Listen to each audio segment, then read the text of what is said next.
tidak memakan buah dari pohon pengetahuan tentang yang baik dan yang jahat. Dan seperti yang selalu terjadi juga pada dosa, hal itu mendatangkan banyak resiko, dampak yang tidak kita inginkan. Tentunya masih ingat ya, kisah bagaimana mereka melawan perintah Tuhan. Tetapi saudara, syukurlah ada solusinya.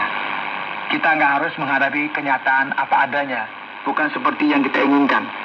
Jika kita menginginkan kabar baik, kita harus menerima kabar buruknya terlebih dahulu. Dan kabar buruknya adalah kita semua telah terinfeksi oleh dosa Adam.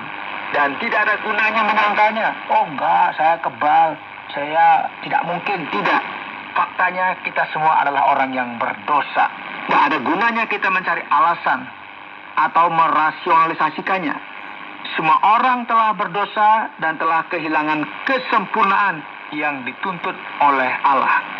Saudara bisa lihat dalam Roma 3:23.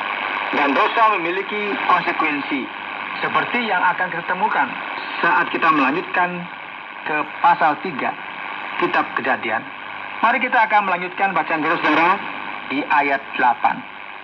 Ketika mereka mendengar bunyi langkah Tuhan Allah yang berjalan-jalan dalam taman itu pada waktu hari sejuk, bersembunyilah manusia dan istrinya itu terhadap Tuhan Allah di antara pohon-pohonan dalam taman. Kita perhatikan di sini hubungan baik antara Tuhan dan manusia telah rusak, dan pasangan ini yaitu Adam dan Hawa kini menjadi malu dan mereka juga takut. Tetapi Tuhan Allah memanggil manusia itu dan berfirman kepadanya, "Di manakah engkau?"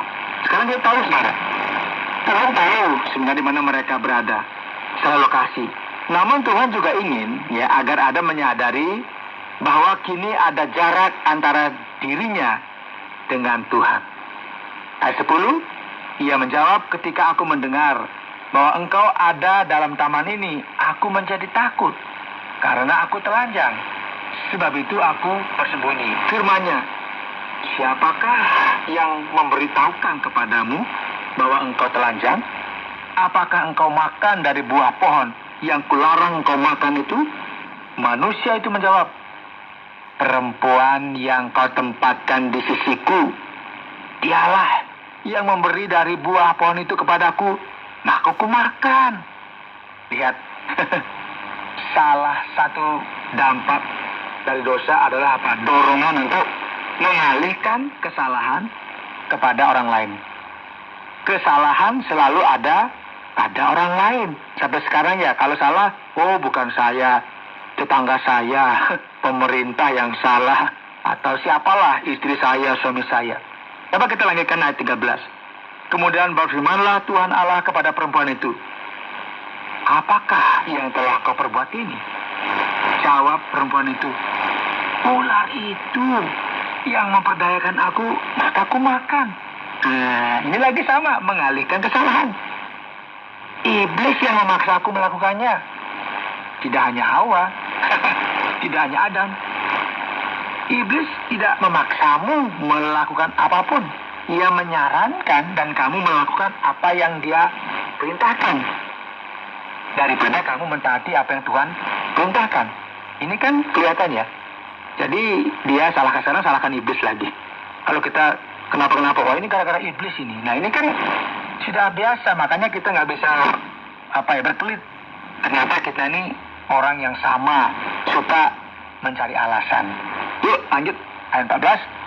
Lalu berfirmanlah Tuhan Allah kepada ular itu, "Karena engkau berbuat demikian, terkutuklah engkau di antara segala ternak dan di antara segala binatang hutan. Dengan perutmu lah engkau akan menjalar, dan debu tanahlah akan kau makan seumur hidupmu. Aku akan mengadakan permusuhan antara engkau dan perempuan ini, antara keturunanmu dan keturunannya. Keturunannya akan meremukkan kepalamu, dan engkau akan meremukkan tumitnya." Saudara perhatikan, inilah nubuat mesianik pertama dalam Alkitab. Allah memberitahu ular bahwa keturunan perempuan itu akan meremukkan kepalanya, dan ular itu hanya akan mampu meremukkan tumit sang Mesias. Hal ini terjadi di kayu salib ketika Kristus yang lahir dari perempuan, tumit Yesus diremukkan, Tetapi ia meremukkan kepala ular tua itu dan menghancurkan cengkeraman iblis atas manusia.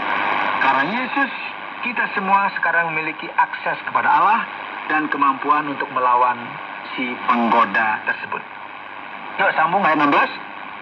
Firman-Nya kepada perempuan itu, susah payahmu waktu mengandung akan kebuat sangat banyak. Dengan kesakitan engkau akan melahirkan anakmu.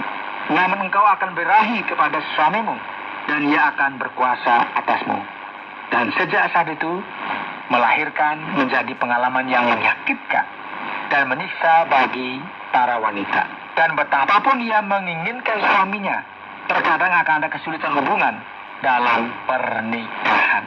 Ayat 17, lalu firman-Nya kepada manusia itu, karena engkau mendengarkan perkataan istrimu dan memakan dari buah pohon yang telah kuperintahkan kepadamu, jangan makan daripadanya.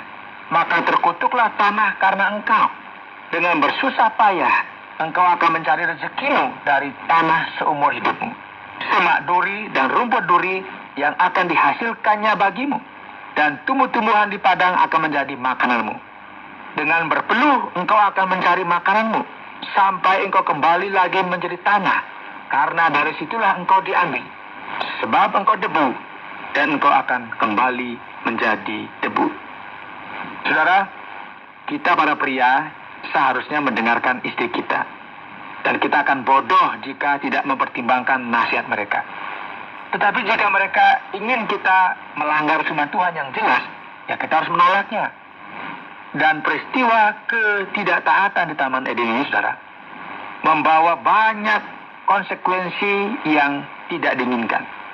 Tidak hanya bagi mereka sendiri, tetapi juga bagi umat manusia setelah mereka. Perselisihan rumah tangga, kerja keras yang menguras keringat, banting tulang, tanah yang rusak, tidak subur, tanah tidak akan menghasilkan panen seperti dulu. Ini semua dampak, resiko daripada dosa itu sendiri. Mari perhatikan ayat 20. Manusia itu memberi nama Hawa kepada istrinya, sebab dialah yang menjadi ibu semua yang hidup. Dan Tuhan Allah membuat pakaian dari kulit binatang untuk manusia dan untuk istrinya itu, lalu mengenakannya kepada mereka. Saudara, Adam dan Hawa telah membuat pakaian untuk diri mereka sendiri. Masih ingat dari daun apa? Daun ara. Tetapi Allah yang mengetahui bahwa dosa telah menyebabkan rasa malu dan hina bagi Adam dan Hawa, menunjukkan kasih karunia dan pemeliharaannya dengan membuatkan mereka pakaian dari kulit binatang. Perhatikan, agar mereka bisa berpakaian, seekor binatang harus mati. Dan di sini kita melihat prinsip bahwa darah perlu ditumpahkan sebagai penebusan dosa. Jadi bahkan di awal kitab Kejadian, saudara, kita melihat bayangan kedatangan Mesias. Pada waktunya yang akan datang, dia menumpahkan darahnya untuk dosa-dosa seluruh umat manusia. Ayat 22. Berfirmanlah Tuhan Allah, sesungguhnya